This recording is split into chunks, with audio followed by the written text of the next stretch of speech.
اللہ تعالیٰ یہ خواب کیوں دکھاتا ہے بندوں کو؟ اور یہ ایک ایسا عمل ہے کہ جو انسان جس پہ قابو نہیں پا سکتا، جو انسانی ڈسکوری سے باہر ہے کہ ایسا کیوں ہوا. آپ دیکھیں کہ انسان دو چیزوں کا مجموعہ ہے، ایک اس کا جسم ہے اور ایک اس کی روح ہے. جہاں یہ دونوں آپس میں ایک دوسرے سے موافقت کرتے ہیں، ایک دوسرے کے ساتھ کوآرڈینیٹ کر رہے ہیں، وہاں یہ ایک دوسرے سے کشمکش بھی کرتے ہیں. بعض اوقات جسمانی خواہشات روح پر غالب آ جاتی ہیں، بعض اوقات روحانی کیفیات جسم پر غالب آ جاتی ہیں. عام طور پر دن میں جب ہم دنیا کے کام کر رہے ہوتے ہیں تو ہمارا جسم ایکٹیو ہوتا ہے، اور اس کا نتیجہ کیا ہوتا ہے کہ روح کی جو کار فرمائی ہیں وہ ذرا لو ہو جاتی ہیں. رات کو جب ہم سوتے ہیں اور جسم ہمارا بالکل بے حس ہو جاتا ہے تو پھر روح جو ہے وہ ابھر کر آتی ہے، اس کی کار فرمائی بڑھتی ہے، وہ زیادہ ایکٹیو ہو جاتی.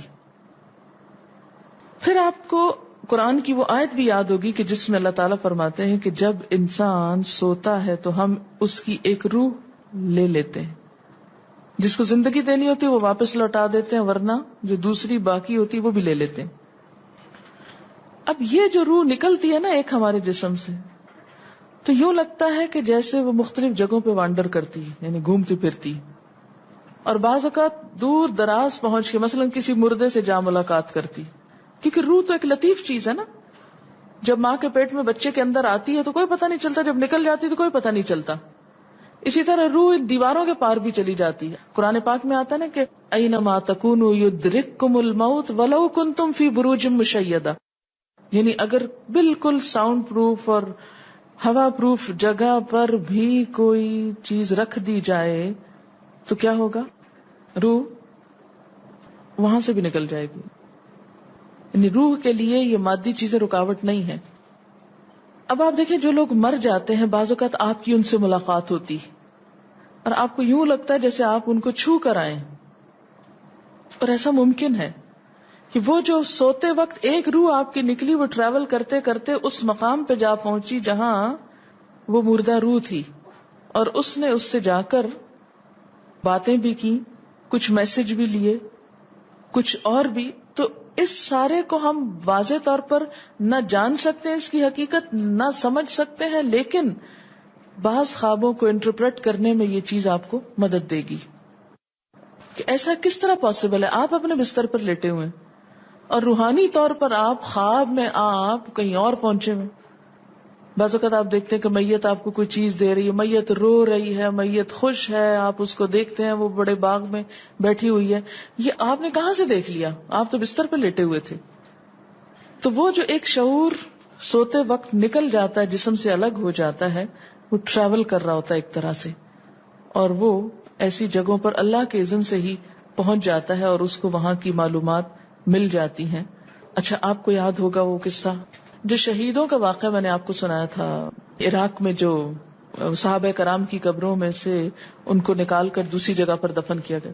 آپ نے دیکھا کہ مستقل کنٹینیوسلی 3 دن خواب آیا ایک شخص، جب اس نے اگنور کیا تو بادشاہ وقت کو خواب آیا، مفتی اعظم کو خواب ہے، اور مسلسل خواب میں وہ اپنا میسج کنوے کر رہے ہیں کہ ہمیں وہاں سے نکالو، ہماری قبروں میں پانی آ گیا. اور یہ بالکل سچا واقعہ ہوا، دنیا نے جس کا مشاہدہ بھی کیا. تو پھر آپ اس کو کیسے انٹرپریٹ کریں گے؟ وہ شہداء کہاں ملے تھے؟ تو بات یہ ہے کہ جیسے ہماری روح ٹریول کرتی ہے، کہیں ایسی جگہ جا پہنچتی ہے تو ہو سکتا ہے کہ وہ اس مقام تک جا پہنچی ہو. یہ شہیدوں کی روح تو آزاد ہوتی ہے، ان کو اجازت مل گئی ہو کہ وہ ان لوگوں کی روح سے جا ملے، کیونکہ سجین قید خانے میں تو ہوتی ہے نا وہ روح جس کو مجرم روح جو ہوتی.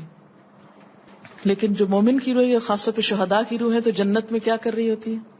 گھوم پھر رہی ہوتی، کھا پی رہی ہوتی.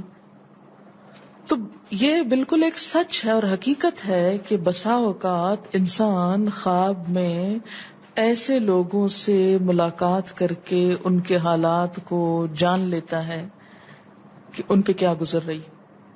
مثلا ان کو عذاب ہو رہا ہے. یہ عام بات ہے نا کہ میت کو جس حال میں دیکھو اسی حال میں ہوتی ہے.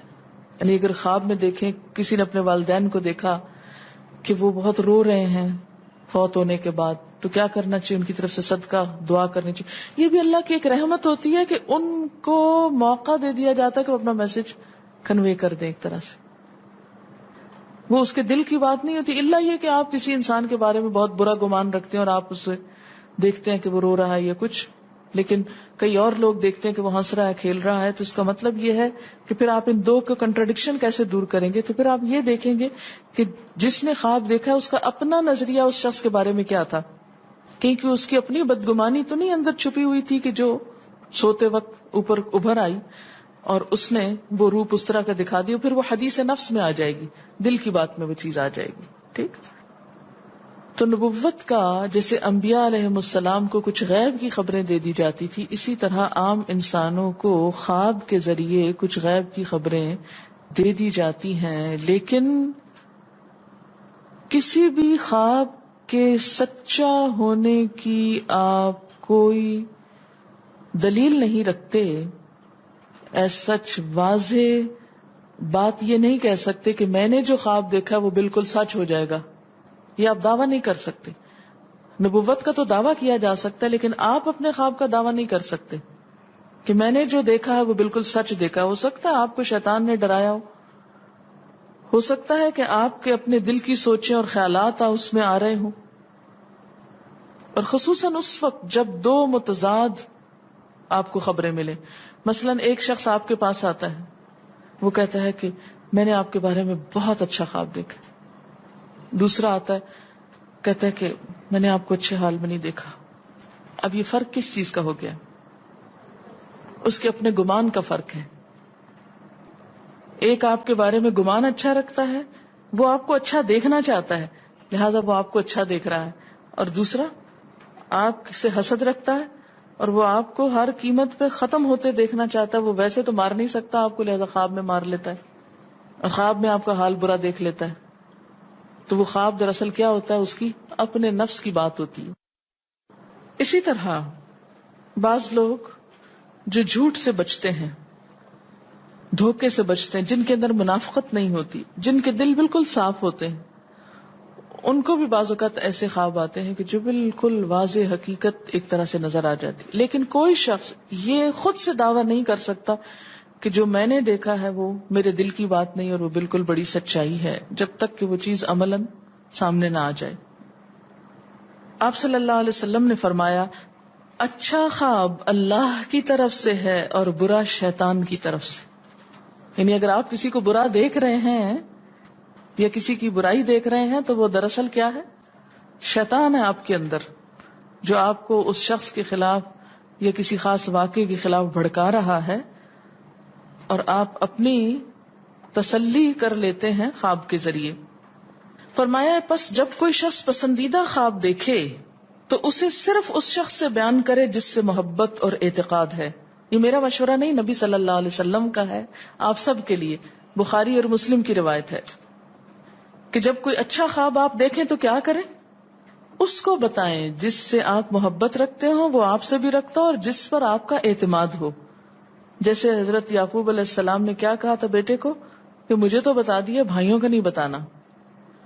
اور جب مکروہ خواب دیکھیں تو حق تعالی سے اس خواب کے شر اور شیطان کے فتنے سے پناہ مانگے. جب برا خواب دیکھیں تو اس خواب کے شر اور شیطان کے فتنے سے پناہ مانگے کہ شیطان بہکانے لگا انسان کو.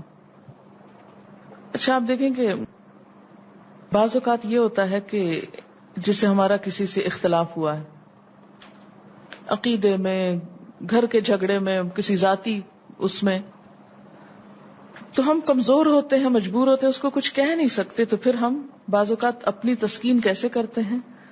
خوابوں میں کرتے ہیں.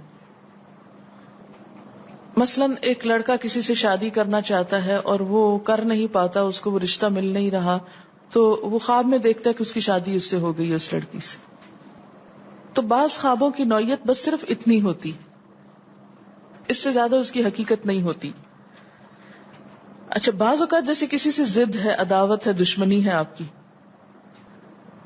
اب آپ اس کو خواب میں برا دیکھ رہے ہیں، اس کی برائی دیکھ رہے ہیں، تو یہ دراصل کیا ہے؟ شیطان کا شر ہے جو آپ پہ غالب آ گیا ہے. آپ اس کی برائی چاہتے ہیں، ویسے کچھ کر نہیں پاتے، مجبور ہیں آپ، تو آپ خواب کے ذریعے وہ اپنی تسلی کر لیتے ہیں